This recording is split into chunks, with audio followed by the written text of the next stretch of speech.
e hoje completa 2 meses do governo interino do presidente Michel Temer no poder.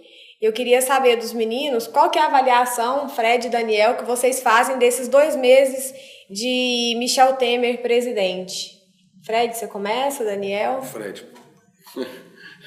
Beleza. Vamos dividir, né? Mais erros, mais acertos. Vamos dividir por dois panoramas, um político e outro econômico. As decisões econômicas e que houveram consequências econômicas, políticas. Primeiro, a renegociação com os estados sobre as dívidas. Ele conseguiu, com isso, atrair politicamente o apoio dos governadores, que era importante. Mas houve derrota. Qual foi a derrota? O Congresso não aprovou a tramitação de urgência desse projeto, o que, obviamente, prejudica os governadores. Nessa segunda-feira mesmo, saiu uma matéria no jornal Folha de São Paulo falando que os estados estão atrasando o repasse a fornecedores. E aqui em Goiás isso tem ocorrido, né? E é um dos problemas também de Goiás, mas Rio de Janeiro sofre com esse problema, Rio Grande do Sul, são alguns estados que estão em situação crítica com as contas públicas. Outro ponto importante, ele começou a adotar medidas de ajuste fiscal que agradaram o mercado, que agradou também a opinião pública. Então, eu acho que nesse aspecto há alguns pontos positivos do governo Temer.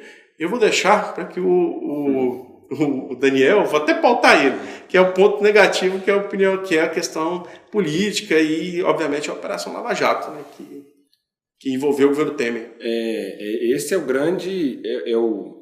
o grande problema do Temer nesses 2 meses dele e o que mais surpreendeu, pelo menos para mim pessoalmente, porque antes dele assumir ele foi muito elogiado, né? Foi apelidado de uma raposa política, de que sabia resolver os problemas muito rápido, mas não foi bem isso que a gente viu, né? A montagem do ministério dele foi uma sucessão de erros, assim, porque ele colocou gente investigada na Lava Jato, gente que tinha problema. Então, assim, o Romero Jucá ficou pouquíssimos dias no cargo e teve que sair, e saiu sem defesa de ninguém. Então, assim, quando ele coloca o Jucá, ele já sabia dos problemas, o Jucá já era citado, e depois isso acabou ficando mais forte com a delação do Sérgio Machado, que acabou envolvendo o próprio Temer também. Então, assim, gente que ele escolheu, ele se cercou de pessoas que tinham problemas, e isso acabou atrapalhando ele.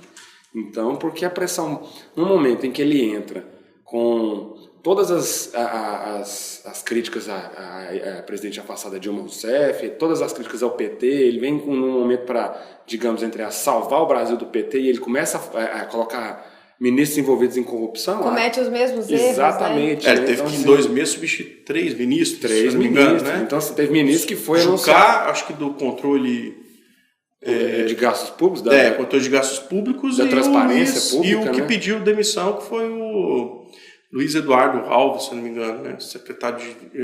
o Henrique Alves. Henrique Eduardo Alves, que foi deputado, foi presidente da Câmara, e teve que sair. Esse também é um dos grandes erros do Temer, porque era alguém que já era muito envolvido com problemas desde antes, e ele insistiu no erro e não deu outra, não teve como. Ele teve que tirar, porque a pressão pública foi muito forte, e as denúncias estouraram muito rápido. E assim, então, esse mito do Temer como uma raposa política caiu por terra muito rápido, porque ele se cerca de pessoas que tinham muitos problemas. Então, assim, até ele conseguir resolver esses problemas, ele teve que parar um pouco a administração para apagar certos incêndios. Então, ele errou na indicação, ele demorou e errou na indicação de não ter nenhuma mulher no primeiro início, não ter nenhuma mulher no primeiro escalão. Depois transformou o Ministério da Cultura numa secretaria, criou um problema uma secretaria vinculada ao Ministério da Educação, e teve que voltar atrás. Exatamente. E recriar o Ministério, né? Sim, teve que recriar um Ministério.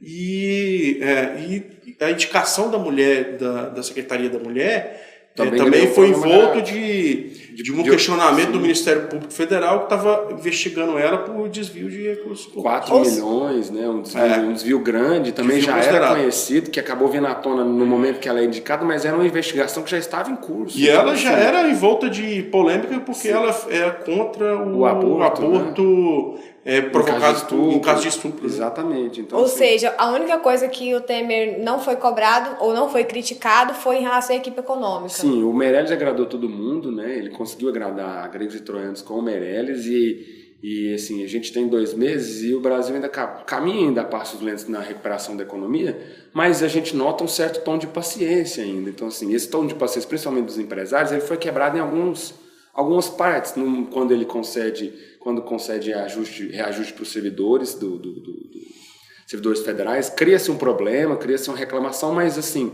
a gente ainda nota uma certa paciência desse empresariado, porque que foi quem acabou bancando essa troca, quem apoiou muito o Temer, mas a gente vê que eles têm também uma certa penetração que eles não tinham com a Dilma, por exemplo.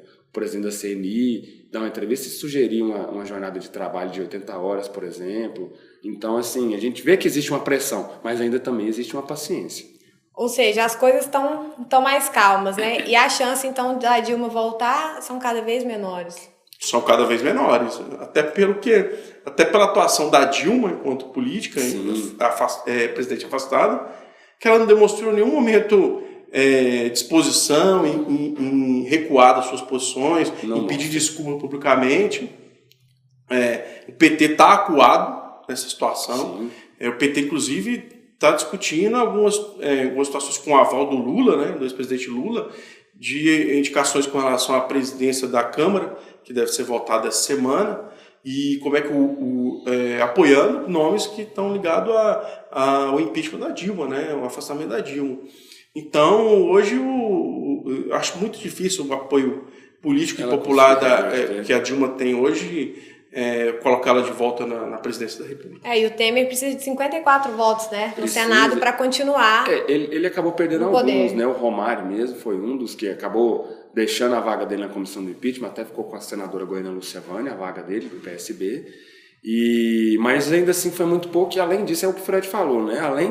O Temer, em algum momento, ele oscila, ele vem oscilando, e se houvesse um trabalho bom da presidente Dilma nesse sentido de capturar esse vácuo, esses indecisos, talvez ela tivesse uma chance, embora fosse difícil. Mas como ela nem isso ela consegue, então mesmo com o Temer tropeçando e tendo alguns problemas que a gente esperava que ele não tivesse, ou que ele mesmo não esperava que tivesse, e até com as denúncias de envolvimento dele na Lava Jato, aquela denúncia do Sérgio Machado dele ter recebido dinheiro para a campanha do Gabriel Chalita em 2012 também abalou muito, então assim, mas isso tudo acabou passando. Então assim, ele teve esses altos e baixos, mas agora as coisas parecem que entram num determinado ritmo, e até por essa dificuldade da Dilma de capitalizar para ela essa dificuldade que ele tem, a tendência é que ele continue, que ele fique mesmo, e que quando for para o plenário mesmo, ele consiga manter essa presidência dele, que aí sim, que é um dos argumentos dele, né? Por exemplo, viagens internacionais, ele já tem 2 marcadas, uma para a China e uma para outro lugar que eu não me lembro, acho que para a Argentina,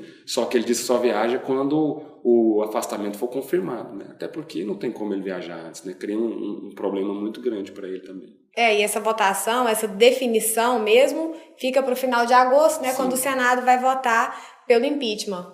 A favor ou contra o impeachment, 54 votos, confirma que Temer continua, né, no poder. E, enfim, vamos aguardar, vamos ver o que vai acontecer, mas cada dia mais distante a possibilidade da Dilma retornar para a presidência da República.